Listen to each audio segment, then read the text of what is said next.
No, our greatest generation. Take that, Tom Brokaw. Took the field tonight in Dallas against the mighty Bolivians. Don't let anyone tell you they're crap. And we showed them what Terry Black's barbecue's all about. Winning 2-0, comfortable win, but actually a really important one. Avenging the deaths of both Butch Cassidy and the Sundance Kid. We'll break it all down in delicious detail. Also comment on Scotland's long-running commitment to pain. Oh, their commitment to the bit continued in excruciating style. Oh my God, I'm aching.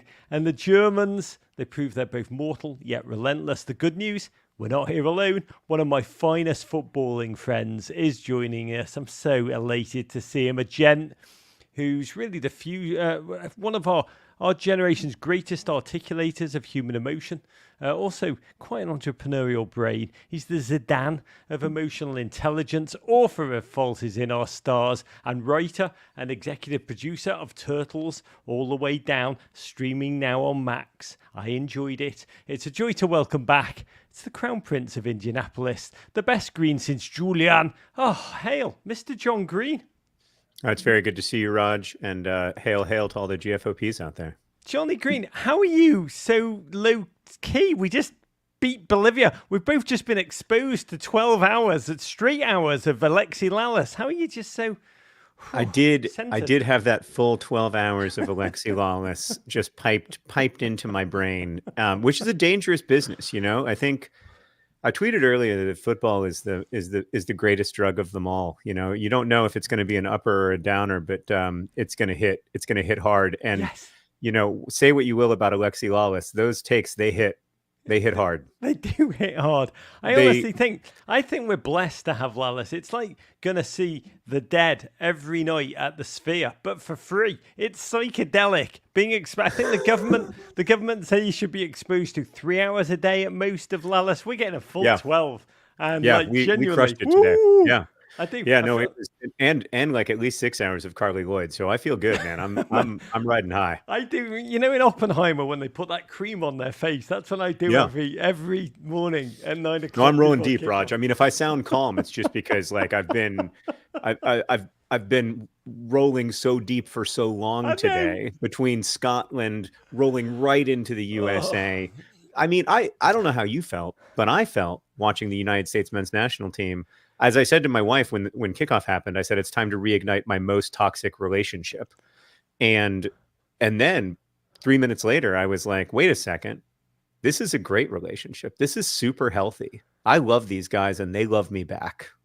They do. They're playing for you. Andy Robertson felt that today. way. He said just when his legs couldn't give any more, when he was cramping up, he was, I'm going to give more for Johnny Green. He thought of me. I mean, can I say, we are living in the sad mire of a clopless world, of which we will discuss. But damn, this Europa Copa summer, this 1-2 combo is utterly exhilarating. I love reading you love every second. That gives me pleasure. Tweets like @SportsWithJohn. Follow him now. You wrote this. I feel so bad for people who don't like football. Imagine. They don't even know what just happened between Albania and Croatia. It's true. It's true. It was a wonderful development between Albania and Croatia.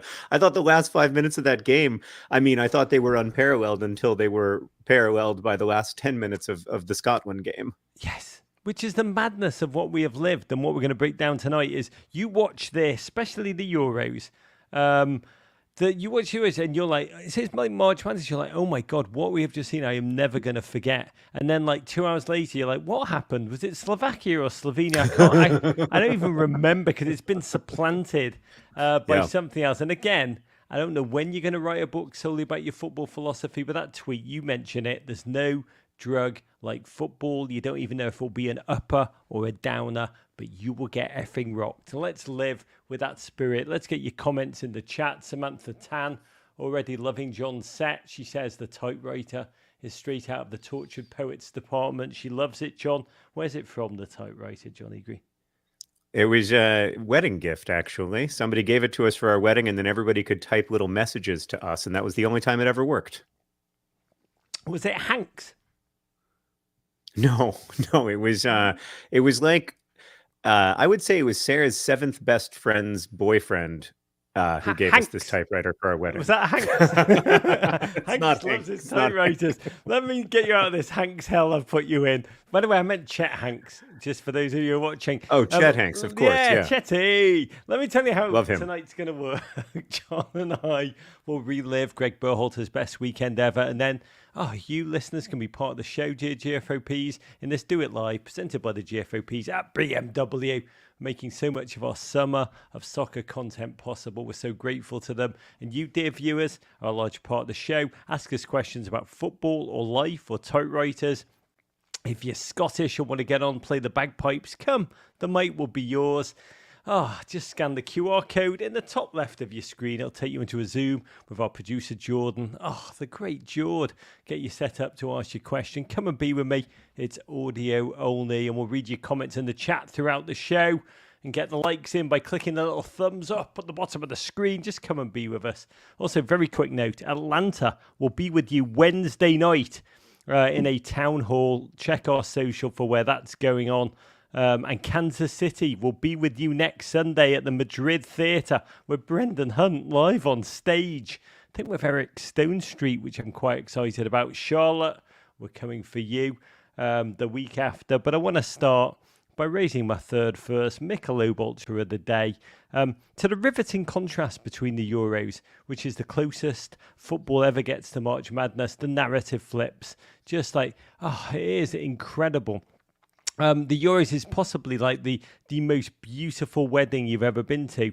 The Copa is like a Russian slap fight played out in an empty-looking stadium on shag carpet. But both, that wedding makes true love feel perfect. The Copa is like your drunk uncle at that wedding, getting so hammered that he walks across the cover of the swimming pool, then tries to set fire to the fondue station. Both are must-watch, but for different reasons. John, do you have a preference? Well, I prefer the quality of the football and the pitches at the Euros, if I'm being honest with you. But I prefer the drama at the Copa. It's like if it's a little bit like if at my neighborhood park, the 5 or 6 best teams in the world showed up to play basketball. It's wild, it's unpredictable, it's ridiculous, it's absurd, it's beautiful. Is it like you watch? I got caught in watching a Brazilian show on Netflix about prison life, and I didn't quite understand what was going on, but I couldn't stop watching because the actors just kept pulling prison shanks out of their anuses, and that's what I feel like when I'm watching the Copa. It's like, what? How are they doing that? I didn't even know it was legal, and I love it. Karina Lopez in the chat says, shout out to the saxophonist, the German in the Euros, truly a legend in the making, Jan Coltrane, Continental Clarence Clemens. God bless. We'll talk more about him in a second, but let's start off with the Copa action. I don't know if you heard, America, USA 2, Bolivia, bloody well, 0. And so our Copa begins. This tournament, a journey, really a test of what weight class we'll be in as the United States men. Can we go toe-to-toe when we face a genuine power? What's our level? I mean, Bolivia, though, to be candid, very kind first opponent. 84th ranked team in the world. South American lightweights even. We're not playing at home in high altitude. The US haven't lost to them in nearly 3 decades. This Bolivian generation is one of their worst ever. Me likey. I think they're second to bottom of the World Cup qualifying. In South America right now, defensively suspect, light up top. A lot of players in that squad from the Bolivian domestic league. And we had watched the US play, John, 2 remarkably dramatic friendly games before this. One, a 5-1 self-soiling humiliation against Colombia, where you would have watched Luis Diaz and probably enjoyed it. And then that gritty fighting 1-1 draw against Brazil. And we didn't know what was our true level. Which were we of these two ahead of kickoff? Take me back there. What was the John Green mentality going into this game? How did you feel? Well, I mean, at kickoff, I felt terrible. I was like, here we go again. It's another... I'll be honest with you, Raj. Please. I'm going to level with you. Please. I know that Berhalter is a great friend of the pod, and I know that he's been on a lot of times or whatever. I know that you love him. You've never made a secret of it. Yeah. You love as many G's as possible in a name, and I respect that. I do. But G, Scrabble. I haven't been the biggest enthusiast for Berhalter ball myself, and I thought we're going to go into this game and we're going to scrap out a 1-0 completely uninspiring victory, and it's probably going to come from an own goal, and then I'm going to have to come on this podcast and pretend to celebrate. That's what I thought was going to happen. But what actually happened, we dominated that game. There was no moment where Bolivia looked dangerous. And you're right, they're the 84th best team in the world. Like, a lot of their players aren't even MLS level. Like they're not, they have a long way to go. They're not in a good moment. That said, we played great. I thought we played really, really well, and I thought we attacked in a variety of ways. It was great to see us working down the wings, also playing a little Route 1 football, which pleases my League 2 loving heart. And I just thought in general it was a really, really solid performance. Christian Pulisic looked like the best version of Christian Pulisic. So much depends. So happy. To quote William Carlos Williams, so much depends upon Christian Pulisic. And I just thought William Carlos Williamson. Yeah. The football commentator. Yeah. And I just thought we played great. I thought Anthony Robinson was incredible. My God, Johnny Green. Let's build a statue to that man. He is. I think we will go attackingly as Anthony Robinson goes. But I want to break these points down and break the game down. Greg Berhalter, you mentioned up top. You're a novelist. You know about character. And the fan base seems to have decided to, they seem to have decided, but they've decided many things. But I think the word on the streets is, is he tactically suspect? We don't know. Well, a lot of people decided that's the case. But the big charge is he has no aura. How would you describe him as a character in a novel? Well, you can say he has no aura. He has no aura to us, for sure. But I will say, each time they scored, all the players ran to the bench. They ran to their coaches, right? And so obviously he's connecting with the players, which is far more important than connecting with us. So I'm not going to, I have no issue with him if he's connecting with the players, winning games. As the great Davo always acknowledges, football is about winning matches. It's not about, like any Chelsea fan would say, it's not about playing beautiful football. It's about winning trophies, winning matches. And insofar as football is about winning, today he looks like a great coach. So it doesn't matter that he doesn't have a connection with us. It's what matters, to quote Martin Buber to you, Johnny Green, is that he has an I-thou relationship with the players, and he can have an I-nothing relationship with the fans. As far as we don't need to know God exists. Well, we will love Greg Berhalter if Greg Berhalter makes it to the semifinals of the Copa. Right? We'll all love Greg Berhalter. Yeah. I will be on team Greg all the way for as long as it takes through the World Cup 2026. Let's have it.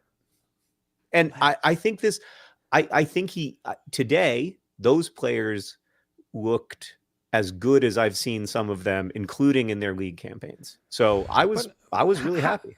JMW in the chat says every kid loves a teacher who lets them watch movies every single day in class. We will see. I mean, let's talk about the team selection. It's fascinating to me. Greg went for my friend Tyler Adams from the off. He's played one full 90 for his club in this entire past season. That, of course, was when beating Everton.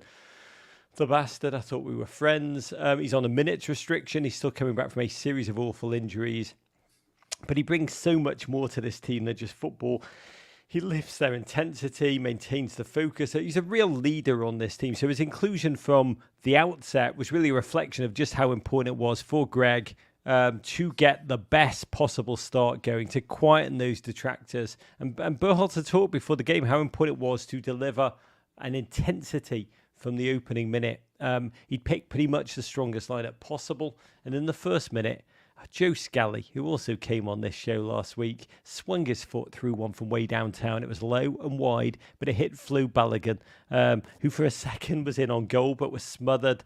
A Bolivian reprieve was fleeting. That back line, my God, was trembling. And inside 3 minutes, in my BMW moment of the match, off a short corner, a set piece. We scored off a set piece. Pulisic picked the ball up, no pressure on him at all. And after his first touch from the edge of the box, he just smashed one with power and metrical precision and verve. What a poet warrior. It arced inches over the head of a defender, plus the flailing hand of goalkeeper Vizcarra. What was the scene like in the John Green house with this perfect start as I just screamed at my television, give us the World Cup right now, you cowards? I mean, in the Copa America, there's no such thing as scoring too early.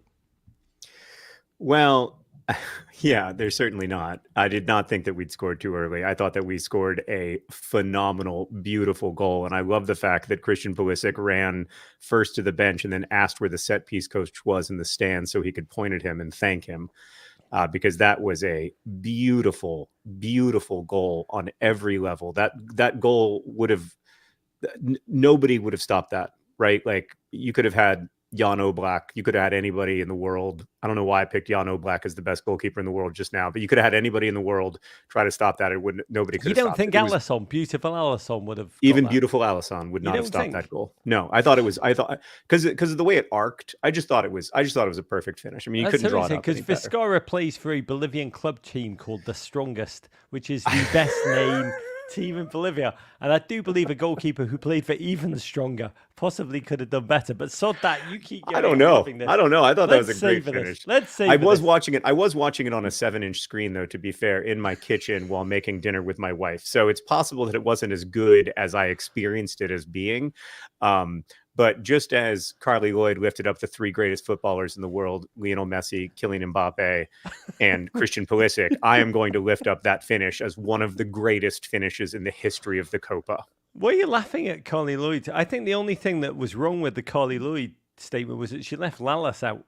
I think that was that was an interesting omission. I mean, a great striker in his day when he would come up for corners. Yeah, I mean, just kick hard, which is how he signed the poster, which is just to my right, and it cracks me up every time. Look, I don't like to be hyperbolic. Let's savor the moment. I do believe it was magical. It was Pulisic too who scored that goal. I'm also starting to believe that LeBron James is the Christian Pulisic of basketball. Pooley's mullet has got even mulletier. It was like on Texas Forever, Tim Riggins levels of just flow and lettuce. And this was an important moment. It really was, both to score so quickly, to break the threat of the Bolivian low block in this game, but also to deliver an exclamation point, really a nipple tingler of a goal that will do, please God, massive numbers on TikTok, also on SportsCenter, so we can begin to do something so crucial, John, which is let the nation know about this team, start to get behind it with excitement and love and belief and passion, because we need more Americans to hear the news, John. We need more Americans to care about us.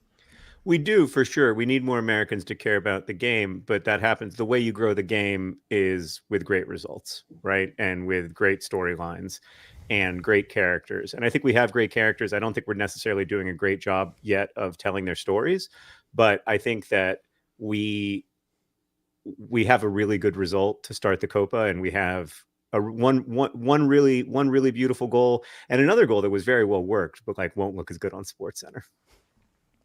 GFOP at Stay Hoff GG tweeted us, Copa America is Spanish for Captain America, which I love, but I'm not very good at languages. The Bolivian backline, honestly, the most chaotic, disorganized thing I have seen in football outside of an Alexi Lalas power ranking. United States initially emboldened, aggressive, buccaneering. Gio Reyna, really the class of the team for the first half hour, ran the game with guile.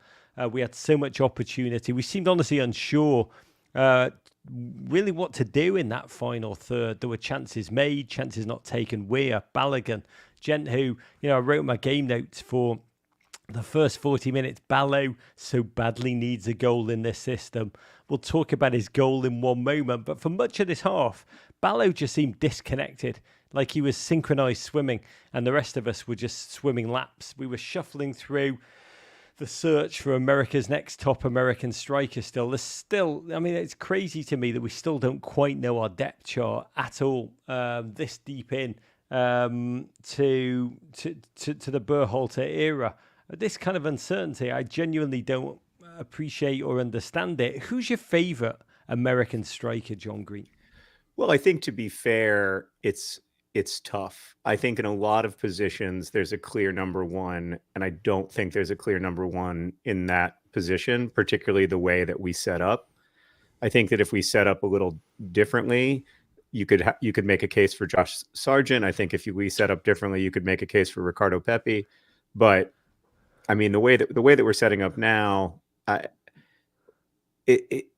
it's frustrating because we don't have the perfect player for that position. And I think Balogun would say that. I think Pepi would say that. I think Sargent would say that. Like they none of them, that's not their ideal place to set up. And so, on the commentary, one of the commentators was saying, Balogun should be playing further forward, which is true, probably, if he's going to be, the ideal Balogun. But like, it's just not the way the team's set up. My God, you've just told us the name of your next novel, The Ideal Balogun. I love it. I love it, Johnny. It's so great. Write that book, baby. I think the only striker who looks at the system and thinks I would just do incredibly well in that is probably still Eric Winalda. I would have honestly loved to have seen Ricardo Pepi get the start in his hometown. I was thinking Bobby Firmino. Bobby Firmino would crush it in that position. Bobby Firmino would set up so many Christian Pulisic goals, you wouldn't even believe it. And there's no reason. It's not too late. It's not too late for Bobby Firmino to become American. For a one-time switch, you mean, after his 87 caps for Brazil? One-time switch. Be with us. Come and play. Come and play for the nation that invented instant teeth whiteners, Bobby. Come on. Oh, my God. Can you imagine the fun we'd have? I honestly wanted Pepi to start in his hometown before his own family, his people. But then the US let the intensity down a little bit. It got very quiet in the stadium. I think Cowboys fans watching wouldn't have recognised the place. We have a new set-piece coach, Gianni Vio, former banker, who's become an artful set-piece coach. I think he's now at Watford. But we're still hitting the man off corners. I will say Christian Pulisic on corners, I don't believe is the best use of Christian Pulisic. It always looks like a bit like using Zadie Smith and deciding you just wanted to write IKEA instruction manuals. Well, it's like if also Zadie Smith weren't particularly good at writing IKEA instruction manuals. I think part of what's so frustrating about it is that you want Christian in a position where he can be creative, and then also you want Christian in a position where he can succeed, and he just hasn't really shown an ability to succeed in corner kicks. And some of that is, I think a little bit of the first man stuff gets overhyped sometimes, because if you can just barely beat the first man, of course, you have the best possible corner kick. And so if you're hitting the first man, but barely, then you're almost having a great corner kick. I also think that as an Everton fan, Raj, and I say this with love, but like, the best teams score on 3% of their corners. I've never seen a football club get as excited about corner kicks as Everton does. God. Like, they think every time they get a corner kick, they think they've scored. They think like the ball is about to go in the net. That's a 1 in 35 chance. Is that not how it works? When we get a corner, I just think that Tarkowski imminently is going to nod one, helplessly ride, laugh at himself, put his little hands to his lips and run back laughing. And I love it. It's like watching a little troll giggle in a children's fairy tale. By the way, Zadie Smith is probably very good at doing the drawings for IKEA. That's what I think. I think she'd probably crush that. Let's have her do the corners then. But this being the Copa. The game then did turn into a prison riot. Bolivia may not be good at football, but they do like to give Gio Reyna a good kicking. We were approaching half-time. It was with odd feelings. We dominated. Bolivia had been a shambles. We hadn't punished them for it. We were going into that locker room knowing that we were just one goal up in the game. And that had come from a Christian Pulisic banger. So it was key. 44th minute. We did it again. Christian Pulisic rolling the ball to Balogun, who had one defender ahead of him. And I thought quite artfully used that defender as a screen to pop the ball through his legs just inside that post. How he needed that goal. How we needed him to score that goal. I hope Flo can just let them flow now with a mood changer of confidence. And the whole game changed. To your quote earlier that you gave about football being a hell of a drug and just you get whacked out of nowhere, a mood swing from quite a flat mood going into the locker room. Suddenly, we were just beer cracking ecstasy in the blink of an eye. It was a great goal. It was he hit it right where it needed to be. And you so often see with those far post finishes, the ball go wide. And I thought it was, so it's not going to be a Sports Center top 10, but I thought it was a phenomenal goal. Like, and I was so happy for him, so happy for, the team, but happy for him, especially because, a lot of, especially in this system, I don't mean to harp on the system, but like a lot of the strikers' work goes unnoticed unless they score. And so he needed that goal, and he needed the goal as much for like to let the pressure off as he needed the goal. So I thought it was great. I couldn't have imagined a better person to score, or from his perspective, I'm sure he's going to be like, look, that was a pinpoint finish. I did everything right in that moment, and be really excited. God love. We needed that. We needed that just to keep Wijnaldum off the pitch before we get to the quarterfinals. But Bolivia couldn't press. They couldn't pressure. And in that reality, we were sloppy out the back, even though they weren't really forcing. At times, the US game felt a lot like dumping off to Christian on the counter, hoping he could make stuff happen. Like it was some kind of great lacrosse midi in a high school game, just charging through everyone like a freshwater eel. We wanted to see the US be ruthless. We wanted a surge. We wanted to see that we know how to score. We did see flickers pace down the wing. You mentioned Anthony Robinson, who I think is such a dominant and confident player now. His clinical crossing has improved. He is the weapon, clearly the weapon. Pepe missed 1 second after coming on.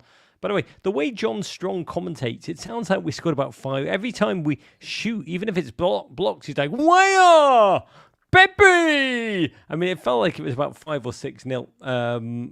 Sadly not, though. That was not the case, but shout out John Strong. I love your enthusiasm and passion. Yeah, I much prefer it to the Martin Tyler school of commentary where you don't even know a goal has been scored. Where it's like, and then what a bicycle kick. Oh, my goodness. Congratulations, too. You're just salty because when Gerrard would score I am like a little 50 salty. yards, I am a little salty. Martin Tyler would just go, "Gerrard, go." That's exactly right. I'm salty because he hates Liverpool, and it's obvious. That said, I thought the commentary in the game was good, and I also thought the quality of. I mean, I just thought that whole first half, like I know everybody's going to say it's Bolivia. I'm a little. I got to say, I think we need to get behind our team. I think there's this. It's partly I understand we've been hurt. The day my novel Turtles All the Way Down came out, I came home from a long, beautiful day of working hard for that book to sit and watch the U.S. play Trinidad and Tobago in October of 2017. And so I know we've been hurt. Okay. I had one of the best days of my life ruined by, just the inability of us to beat 2 countries at once, as you always say. And so I know we've been hurt. I know that there's a lot of pain or whatever, but like we have to get over having a toxic relationship with our men's national team. They are pretty good. They are getting better. They are better than they were 5 or 10 or 15 years ago. They are much, much better than they were in the Alexi Lalas era, as much as Alexi Lalas seems unable to accept that. And I think we got to embrace that. I think we've got to be, I'm a big believer in being for the stuff you're for. Like I remember when Liverpool were going through a really bad patch, or when AFC Wimbledon, the team I sponsor in the 4th tier, are going through a bad patch. I always feel like I need to point out to the fan base that like, we do this because we like it. Like we like football on some level. We should like it. This is fascinating. I mean, let me just pull the gains here because I want to hit the point you've just made, which is really an important and beautiful one. Samantha Tan dropping Football Life Tutor in the chat. Judge people not by the content of their character, but rather the opinion they have of your favourite sports team. I mean, let me pull the games together. 2-0, to be clear. So against mediocre level opponent, but that's who you have to play. We won. I mean, it was a really critical performance. In another day, it could have been 5 or 6. I think Stu Holden said that at the end. Yeah. Pepe could have had a hat trick, my lord. But the most important thing in group play is not to lose the first game. We bloody won. 3 points, kept a clean sheet. Shout out to the back line. I thought Tim Ream immense tonight. I mean, Tim Ream, by the way, with the rest of that team being so young, it's like watching Bill Belichick with his 24-year-old girlfriend. He is an incredible footballer. He's old enough to be Portugal Pepe's dad. And this Copa, as you said, is a results business. Panama now away on Thursday. Then the first truly fierce test, Marcelo Bielsa's Uruguay. Next Sunday, is it Monday? By which time we'll have already, please God, have qualified from the group. First question, what do we want to see, John? Progress, signs of progress. No more moral victories, just victories. Yeah, absolutely. I do want to get out of the moral victory business and talking about how losses are good results and everything. Earlier, I think JMW in chat said, quoted me as saying, insofar as football is about winning. But JMW, you need to understand something, which is that I sponsor a team in the 4th tier of English football called AFC Wimbledon. And we are always going to lose more games than we win. So I have to believe that football is about more than winning. But yeah, and also I'm American, so I have to believe that. But I think we do need a good, I think that we need to be in the semifinals of this competition. I think we need to beat, hopefully, Colombia to get there. And then I think that will be a real statement of intent. If we don't get there, then I think we need to think about what needs to change. Zadie Smith, come on in. I think whether she's taking corners or coaching the team. Yeah. Zadie She's a great writer. There's nothing to indicate that she wouldn't be a great football coach. I know. I mean, you're telling me now, Zadie Smith and Dean Smith would be the Smith combo we need to put football over the top in this nation. We've watched the Euros. Slovakia stun Belgium. Slovenia play well. Albania, Romania. Why not us is what we're saying. Why not us? So last one on the United States. I know there's a lot of questions I want to get to. We live in a soccer bubble in the US. It was great tonight. I'd be candid to hear AT&T Stadium. Second half, rock out with chants of USA, USA, USA. That was beautiful. We need more US fans. If this game is really going to grow, we fans in the bubble, you've hit it, John. We live with an enormous element of delusion, willfully. I love it. But we overhype, we underdeliver. We almost have dream fatigue. I think that's what's driving us, which plagues us. So, Carly Lloyd, you mentioned it can go on television with a straight face, talk about Christian Pulisic being one of the best players in the world, along with Messi, Vinicius Jr. and Jude Bellingham. At the same time, we're living in a nation where 70,000 fans will pack Colombia games in the United States, 80,000 Mexicans, Argentina sell out. In relation to them, we're still playing small club gigs. That's what we need to change. And we dream massive dreams. We don't always allow ourselves to admit the big gulf between those dreams and the reality, almost because we want them so bloody much, John. I mean, we're constantly one of the most over-optimistic fan bases I've ever encountered, with scant evidence to reinforce our belief in big tournaments. How do you understand it? Like, you always tell me hope is a thing with feathers. We have so many feathers. Yeah, well, and I just did that, right, by saying that we need to get to the semifinals of the Copa America in order God, to have and I agreed. Copa. And yeah, but so I am guilty of this as much as anyone is. You're right. You watch a team like Albania or Slovenia, and you see that all of their players are playing in the big 5 leagues in Europe, right? Not some, not most, all of the starting 11. You see Germany or France. Those teams have ridiculous squads. Brazil has a ridiculous squad. Colombia has a ridiculous squad. And so, we are not playing in the same league as they are. And we do need to understand that on some level. But I also think at some point we need to overperform in a tournament in order to start playing in that league, in order to show that our players, it's very frustrating to me, like that and that we have a lot of really good players, but you're right. We don't have, most of our players don't play in the Champions League. And we need to be realistic. So if I'm going to be realistic, Raj, that's a great point. Maybe a realistic outcome is, just kidding, we got to win the Copa. You had me and you didn't have me, because my brain was there. You pulled me back and then, oh God, it's like pushing a joint back in when I dislocated my shoulder. To great days ahead, to your questions. But first, the Euros, sweet Euros. Let's first bury a friend. Scotland 0, Hungary 1. Hungary, you bastards. Scotland, really the Everton of international football. Proud history, sordid collective memories of trauma, self-sabotage, agony, failure. I love it. 11 tournaments qualified for. 11 tournaments, never getting out the group stage. Haven't had a win, I think, in tournament play since Euro 96, which is, as I said up top, just impressive dedication to the bit. Here they had the chance, beat Hungary in Stuttgart, make history. And by the way, for a nation who love football as much as they love their lowland beers, I thought when they took the field today, as Robert Burns once wrote, liberties in every blow, let us do or die. In this game, Hungarians just happy to let the Scots onto them, hoping to break at rapier pace or just give John McGinn a good kicking in his enormous swollen glutes.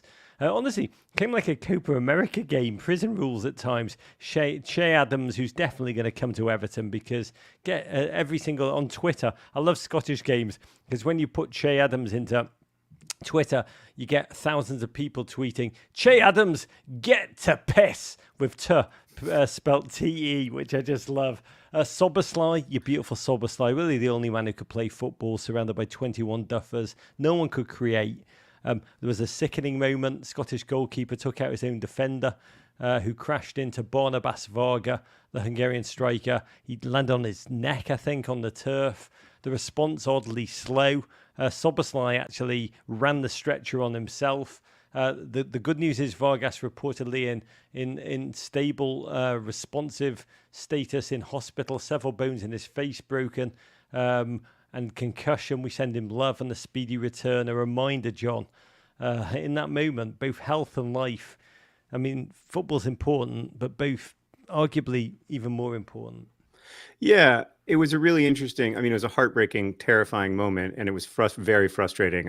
You could tell how frustrating it was for the Hungarian players that the response by the emergency staff was so slow.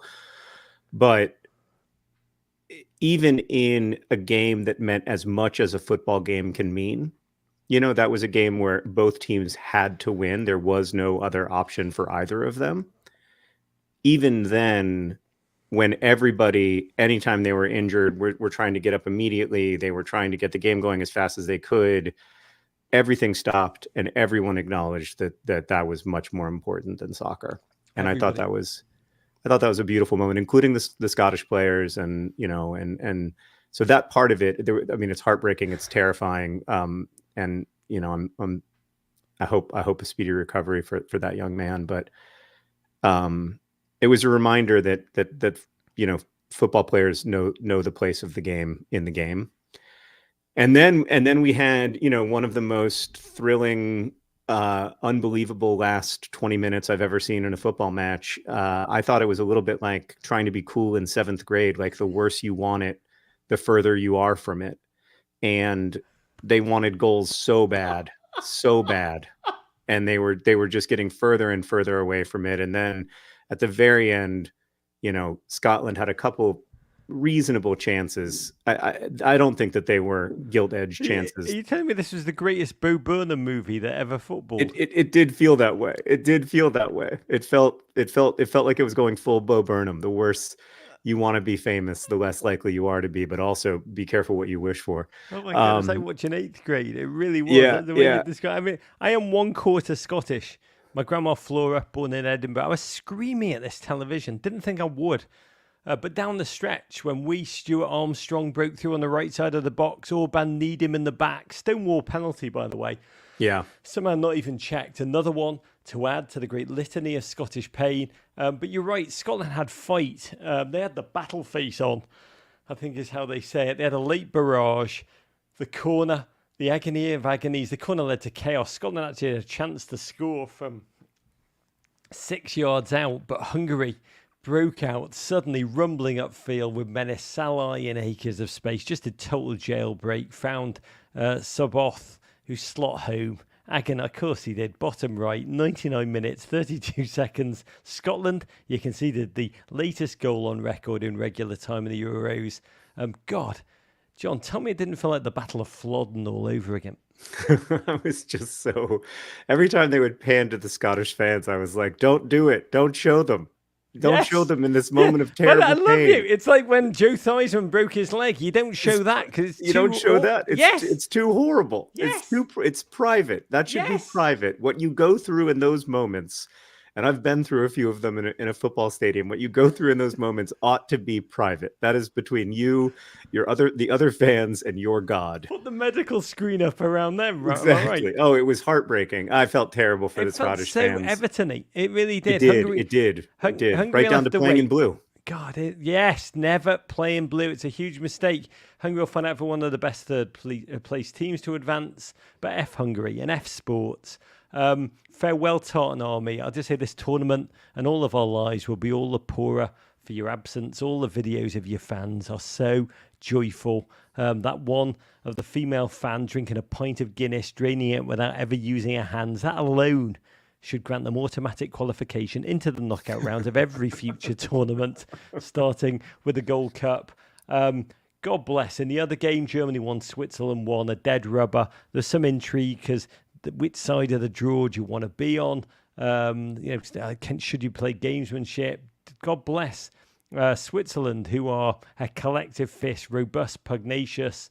Lovely to see Dan and Doy, born in Neon to a Swiss mother, Senegalese father, flick home a cross, a sucker punch. It felt like Germany were done. The British commentator, I believe, shouted, "Germany looked like a beaten team," hardly able to smother the relish with which he said that. But this Germany are tenacious. 92nd minute, Raum dispatched a cunning cross, and Nicholas Füllkrug, I bet you love him, John, snapped his neck to head home. 13 goals in 19 appearances for Germany, one of the latest blooming meme lords of a player. You must adore him. To me, he's like Lenny Smalling of Mice and Men. I just adore him. I thought it was a great finish, and he's a great player.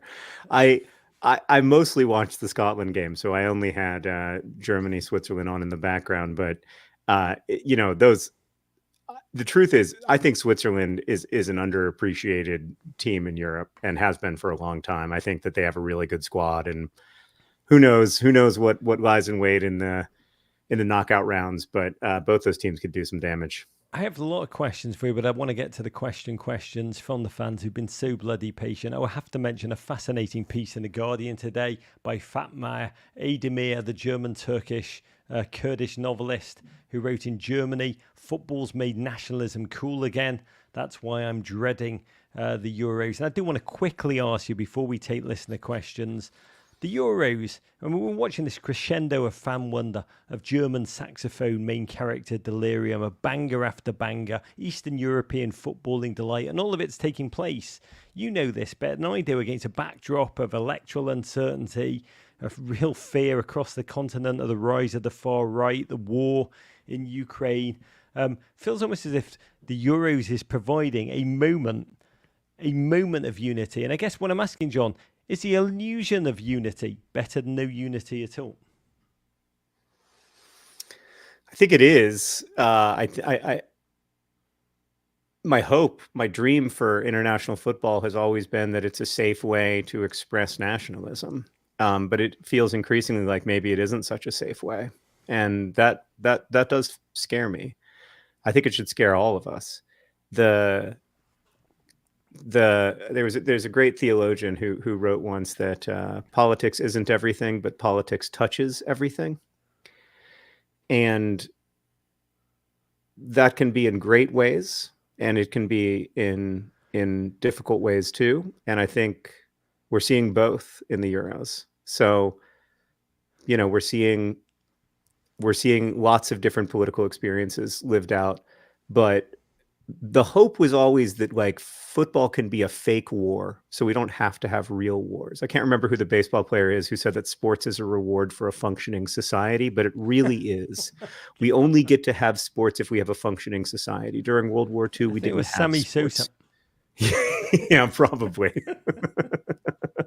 We don't get to have sports if we have war. You can ask Russia, and so let's try to avoid that. God bless. I thought you were going to tell me there was a theologian who once said politics is the most important, least important thing, and I was going to nod along with you as you said it. But to your questions, a reminder of how it works here on YouTube Live. You can scan the QR code or the pinned comment in the chat. We got a bunch of questions. I'm going to actually get us through as many as I can before we wrap. For House of Dragons, If you're not on, just smash the like button. Keep putting your comments into the chat. We'll read the best ones. But first one up is Luna Pena. Luna, welcome. Tell us where you are and what's your question. Got to unmute Luna. We've all been there. We will come back to Luna. We've got Luna stage fright. Mike Moffo, come on up. Tell us where you are and what's your question, you beautiful human being. Hey, Raj. Hey, John. Big fan of both of you guys. First time, long time. I am in Edinburgh, Scotland. As you might tell from my accent, I'm not Scottish, I'm American. But I've been living here in Scotland for 12 years. And so tonight, of course, I watched both matches back to back. For the Scottish match, I had a house full of my Scottish friends. Obviously, an emotional low, followed by everyone heading home for the evening, and then me watching in blissful solitude the American victory. And to me, there was a real contrast in many ways of both games. And one of those, I mean, I could have asked you guys about any aspect of that, but one of them was that both the Scottish team and the American team have this sort of unique inferiority complex that comes through with the media and with, the supporter base, and it gets expressed in different ways. But what I saw in those two matches was night and day as far as and I understand the Bolivia team was, not a top level opposition. Yeah, exactly. But that was a collection of excellent world-class players playing exciting football. And so I sort of feel like I'm very curious, having viewed this from abroad, it really doesn't make sense, sort of the consistent underdog narrative for the US team. Mike, I'm gonna cut in because you're in Scotland and you've got to put 25p more in the electric box so you can get better internet. But we got the gist of your question. First of all, I'm so grateful to you calling in at nearly 2:00 your time. I love the framing of the Scottish agony, the American not agony. We won tonight, but it still feels like there's a lot of swirling doubt. I mean, John Green, the inferiority, I mean, I do see them as very different. To me, the Scottish team is, consistently self-sabotaging. And the forward progress, despite being a proper footballing nation, there's just no, if you look at the graph, there's no upward curve whatsoever. The patient, if it was a medical chart, I think we'd say the patient is dead. But like the American inferiority is complicated, fascinating. I mean, we're not used to having American inferiority. It sounds like a terrible Philip Roth novel. Ultimately, the joy of football around the world is that they can all, whether they're good or bad, laugh at America not being very good at it.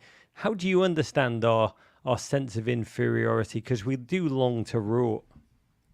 Well, I think, it's often been said that football is a weak link game, that it matters who your 11th best player is on the pitch almost as much as it matters who your first best player is on the pitch. That's very different from basketball or even American football.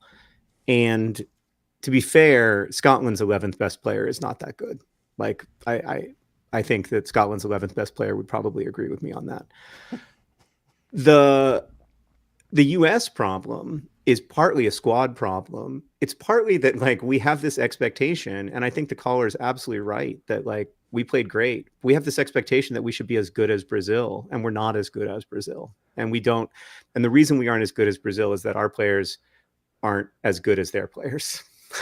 It's pretty straightforward, right? We don't have Allison in goal. We just don't. We have a great goalkeeper. I love him. great fondness for him, but he's not Allison.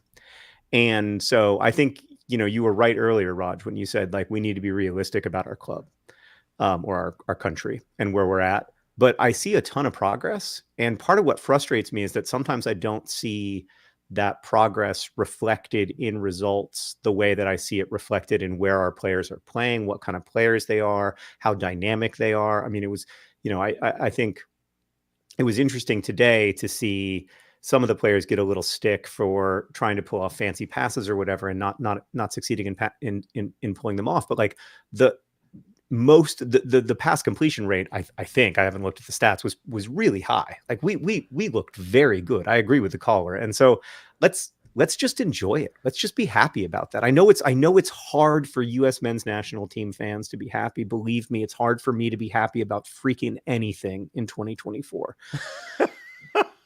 But let's just try. Let's try it on for size. Let's try how it feels to be happy about winning a football match. I love that. I love that. I love that. I mean, I look at Slovakia, I look at Slovenia, I've looked at Albania, I've looked at Georgia, I've looked at Morocco in the last World Cup. The question we're trying to answer, John, I do believe, is why not us? Why never us? Why not us? And that is what we need to change. But I want to get to the callers. Angela, come on up. Tell us where you are and what's your question.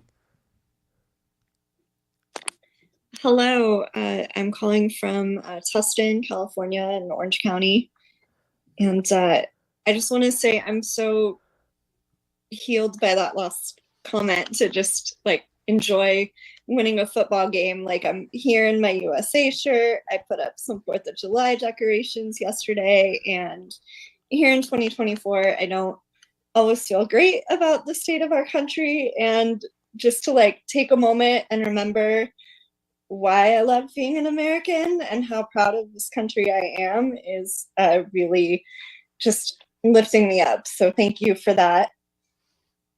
My question is actually not America related. As a Liverpool fan and a Liverpool hater, if that's okay to say. I think that's accurate. At least one from Liverpool. I want to know what your guys' Darwin Nunez predictions are. Can't wait for the next game. Great question. Great question. First off, your first comment reminded me of when the game started and I looked at my wife and said, I hate living in a nation in decline. And then 3 minutes later, I looked at her and I said, America's on the rise.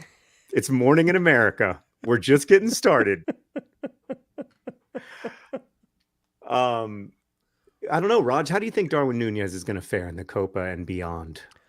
I want to say about Angela, I mean, the joy of this US team to me, the men's team, when they play at their best, is that I think by 2030, the US team will be the most reflective demographic of our entire nation and all of its wonder and complexity and beauty.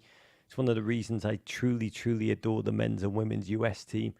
They can feel like true reflections of the best of this nation in the most beautiful way. I said the same to Jesse Marsh about his Canadian team. In ways I really admire, new bold faces of a nation that we can all believe in, and please God bring that unity.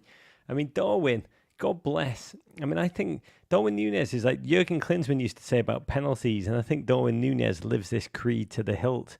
And it'll be fascinating for you when we play against him, John Green, how that will feel for you emotionally. I'd love to know how you feel when USA plays against your. I don't have this. None of my players. I mean, Dwight McNeil sadly is not playing for Colombia or Uruguay or somewhere in the Copa. But how you feel when the US go up against your Liverpool darlings? But Jurgen Klinsmann used to say about taking penalties, he used to say that don't think about where you're going to shoot it, because if you don't know where the penalty's going, how is the goalkeeper meant to know? Which I just love. I've thought about it a lot, and it both seems like the most brilliant thing to say and the most insane thing to say in equal measure. Darwin Nunez seems to live his life by that entire creed. Never mind just the penalties, but the shooting, the running, the runs in the box, and just the general way he carries himself off the field in every regard. And I love him because he is a god of chaos. Why do we watch? Yes, kind of for goals, but this Euros has taught us that we love the bangers and we love the own goals in equal measure. And Darwin Núñez is that, the banger and the own goal personified, and I adore him. I really, really do. I hope he stays around. I've hated the late season narrative of him eliminating his social media, wiping Liverpool off everything and feeling some kind of a Klopp feud. And they were analysing him clapping or not clapping at Klopp farewells as if it's a Zapruder film, John Green. Yeah, I thought that was ridiculous. In general, when Liverpool players play the United States men's national team, I hope that they don't play. And I hope that if they do play, they don't get injured. And other than that, I hope that they have a terrible game. No, I'm an American, and I love the U.S. men's national team, and I want us to win every game we play. As far as my feelings about Darwin in the Copa, I think he's going to play great, and I think he's going to be very unpredictable, and I think he's going to be a huge goal threat. And I also think he might score 17 own goals. I think that he contains multitudes. We all contain multitudes, but he really does. Like he has it all inside of him. He has all of humanity contained within him. The best of us, the worst of us, everything. He does contain multitudes, and I adore him for that. Angela, I love your questions to Joy through the US team, through your fandom, through your preparation for games and you savouring them. I want to take these last two very quickly before we wrap for House of the Dragons. Liam, come on up. Tell us where you are and what's your question. Hey, how are you guys? Can you hear me? We can hear you, Liam, you beautiful man. Thank you. I'm coming in from Fort Myers, Florida. Threw up there and once. I just want to... Oh, nice. I've thrown up here a couple times. Yeah. But funny to say that you're on the show, John, because I actually, in a little bit of a tipsy stupor, messaged you on Twitter and said, John Green, what are your thoughts on the U.S. men's national team? That's not my question. I just think that's funny.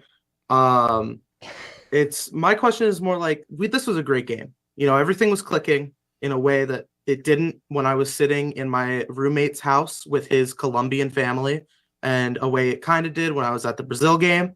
But what do you guys think are the slight tweaks we could make to make it click even more? Well, I thought we looked a little sketchy playing out of the back. I thought Tim Ream looked pretty solid, but I thought we looked a little sketchy. I also thought that, we were getting wing backs really far forward on one side, but not on both sides, which was a little bit of a concern to me. And then there's the finishing, which has been a problem for the U.S. men's national team for some time. And I don't know how to do that. I quit playing soccer when I was in 7th grade. And when I did play, I was a defensive midfielder, and I didn't understand the hypotenuse of the triangle was shorter than the other two sides of the triangle. I was an absolutely incompetent football player. So I don't feel totally comfortable giving tactical advice to professionals, but those were the things that I noticed. My only advice, Liam, would be stop watching games at your Colombian friend's house. Bad things happen to us. Watch where you watch tonight. John, tell us the Fort Myers story if it's fit for broadcast. Have you told us all you wanted to? I just had too many crawdads and too many. Who's the sponsor? Michelob Light. Yeah. Too many Mick Ultras, too many crawdads. We've all been there. Crawdads. It was not the Michelob Crawdads. Ultras.